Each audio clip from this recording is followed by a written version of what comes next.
Peter Lynch probably said it best. He said, invest in what you know.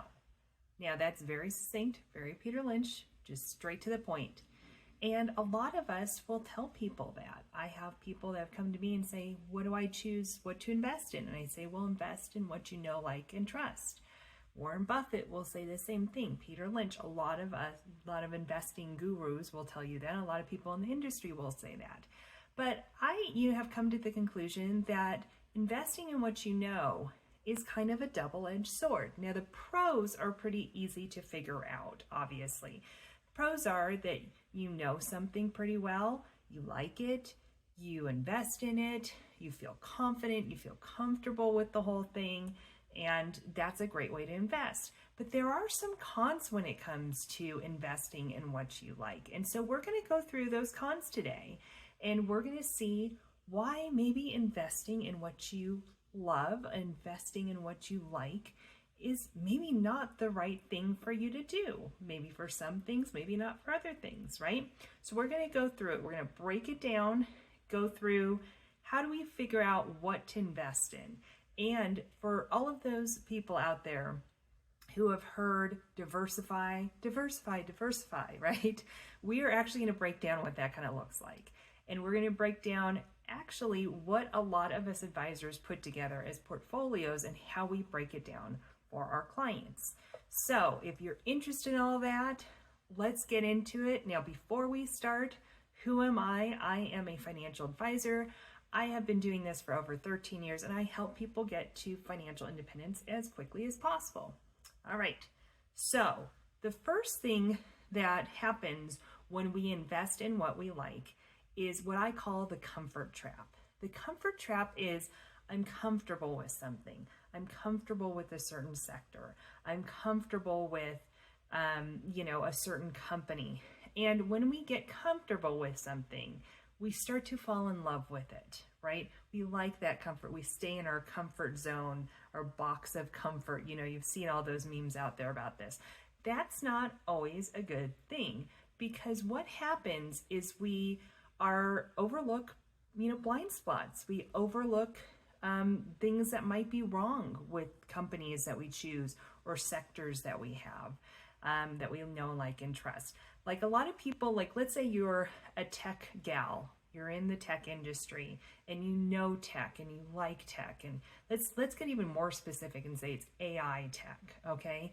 And that's all you want to invest in because you know, like, and trust AI, and you have a gut feeling that this is the future, which I think a lot of us would say, yes, AI is the future, right? But if you were to only invest in AI because that's what you know, that's what you love, now we're not looking at different things that could come up as potential risks, like regulation against AI, regulations that happen with government stepping in or other technologies coming into play or things like that. And so when we don't want to see that stuff, we just kind of avoid it. We're like, forget it. I don't need to deal with that. Well, when we do that, we're making ourselves susceptible because we're not looking at the pros and cons of it. We're not actually taking on the risk. And so getting that tunnel vision can be really hard because we feel like we're right. We're right about this. AI, everybody says AI is the thing. I'm just picking on AI. This could be anything. This could be retail. This could be oil and energy. This could be sustainable funds. This could be lots of different things, okay? But I'm just picking on AI for this topic because that's the topic everybody's talking about right now. And this is probably what I get asked about the most. AI and robotics are what I get asked about the most right now. And so when we get this tunnel vision of this is what we need to invest in, we're not being diversified, really. And diversification is interesting. I'm going to actually break down what diversification looks like for most people in our industry in a little bit in the video. But I do want to kind of break down why we talk about diversification. Because if you are in one company or even one sector, let's just say we take technology and you're all in technology, right? Well, if you are all in technology, your accounts did very badly in 2022. Now, everybody's accounts were down in 2022. I'm not trying to say that they weren't, because they were. But essentially, your accounts were down 38% if you were kind of trailing the NASDAQ. And a lot of other accounts were down maybe 15. So they have a lot less to have to climb out of the hole that happened. Diversification just means that you've got some in AI, some in retail, some in some commodities, some in some consumer staples, some in, I'm sure I'm missing a ton of different sectors, rent homes, and real estate, other things like that. And so being diversified just kind of softens the blow when the markets go down, because they will go down. They always do, right? But there's one sure thing in the markets is that they're going to go down at some point, right? And so essentially, when you have that tunnel vision, you start to just end up giving up that diversification, and you start to lose sight, in my opinion, of what you're really investing for. You're investing for a goal, most people. Most people are investing for some kind of goal that they have, whether that's retirement, retiring early, financial independence, buying a home, retiring your mom, whatever that thing is that you are trying to accomplish, that's your goal. And if we are so emotionally attached to XYZ stock or this sector, we're losing sight of actually what we're trying to accomplish at the end of the goal, which is, let's say, financial freedom, right? I want to get to financial freedom as quickly as possible so that I can retire if I want, change jobs, go back to school, have choices in life, right? This is what we invest for. And having that kind of stagnation bias towards one kind of thing that like, and trust is going to cause some issues for that. It's going to make it a lot harder for you to achieve your goals. Because let's say you like XYZ stock and you own a lot of it, maybe you inherited it from a parent and you're just holding on to it because this is what you've been told to do. Well, by doing that, now you're kind of closed off from anything new coming into your sphere. And I would say that's being inflexible in some respects, right? Your thing might be the new hip, cool thing right now, but in 20 years, it might not be. It might be, something that's just okay, or that's kind of one of the, it might be the Blockbuster, it was doing well at one point. Now I think they have one store in the middle of the country someplace. I mean, essentially, you do want to make sure that you are always kind of trying to stay current with your investments as well, and that kind of thing. And then another thing that can happen is you can feel like you know everything about this, especially if you work in that industry or something of that nature.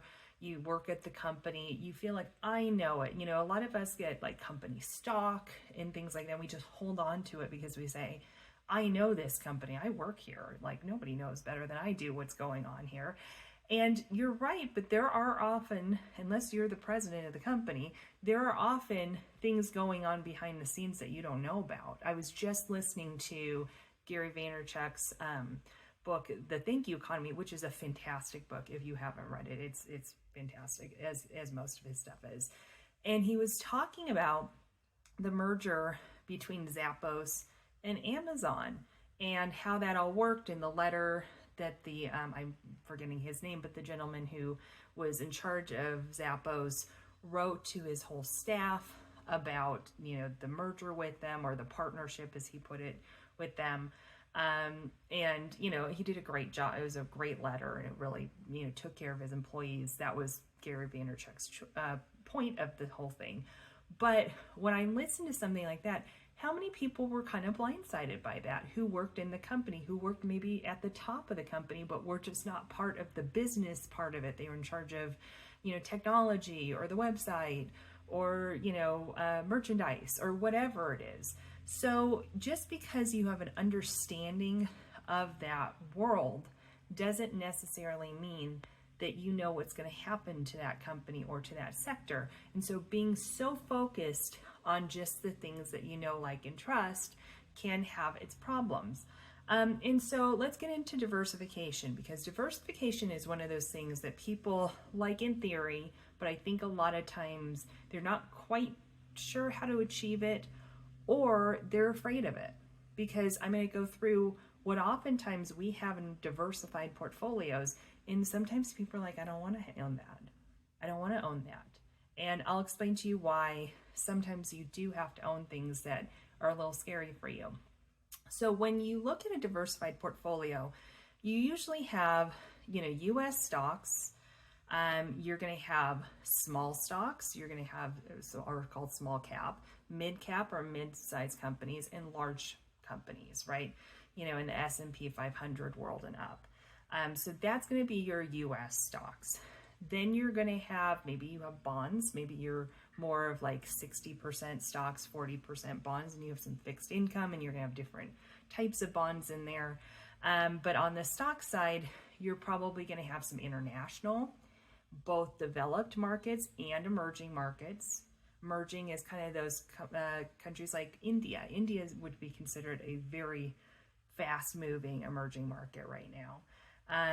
And, more developed countries are like Germany, or Japan is what's considered a developed, international country. And then you've got, in your diversified holdings, you typically have some real estate, you have some, you have all across different sectors, and it's just a very diversified portfolio. You'll end up having like thousands of different stocks and bonds in there, rather than if you're to pick, even an index fund has 500, so you're going to have less of a diversification strategy if you choose like the S&P 500, because therefore you're only choosing large companies that are US based. Again, it is a little focus. It's not truly diversified in that case.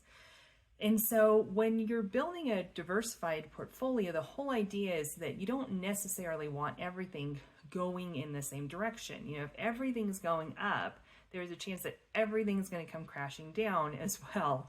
And so sometimes you want to have things that are going in opposite directions. And that's hard for clients to stomach, because they want everything to be going up in a good market. And that's not always the reality, but sometimes those outperform in bad markets. Like international has not been a good player for a while, but it's done better than the US did in 2022. So there's pros and cons for everything.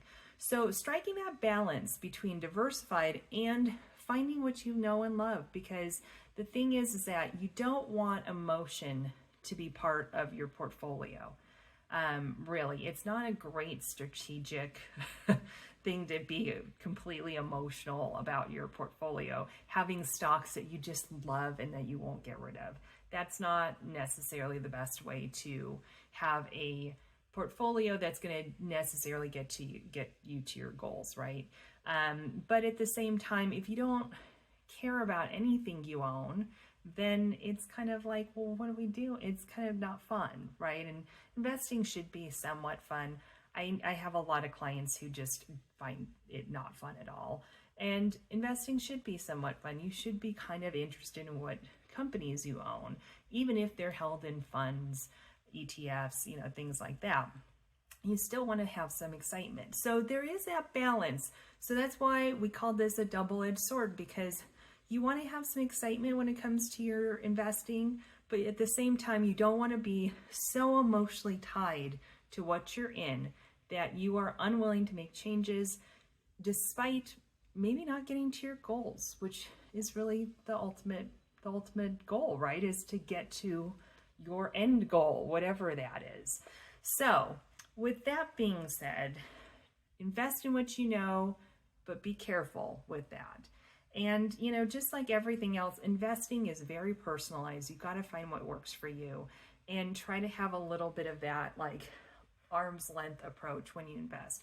Enjoy it, but don't get so tied up into what you own that you're unwilling to let go when you need to. So hopefully you enjoyed this. I know there's plenty of you financial geeks out there like me who likes this stuff, and I could go on and on about this, but I won't make the video that much longer, I promise. But for next time, the next video is going to be amazing. You are not going to want to miss it. I'm going to go into tipping culture. It's a big topic right now, and people say, well, what does that have to do with finance? It has everything to do with finance, because if things are going up 8% and you have to tip another 20% on top of that, things are getting pricey. And how do we figure out how we tip and are generous with people, but at the same time make sure that we're sticking within what we need to do to accomplish our goals? So with that, thank you so much for joining me today. I hope you found this informative. I would love to hear from you in the comments. Anything that you've experienced. Is there a stock that you just can't let go of? I'd love to hear what it is. Are you that kind of arm's length approach and you have the diversified portfolio and you're trying to focus on your goals? Is that your approach? Are you somewhere in between? Have you had a bad experience holding on to things that you love too much? So I'd love to start a dialogue with you. Add some comments down below. Let us know what's been going on in your world. And with that, have a great rest of your day.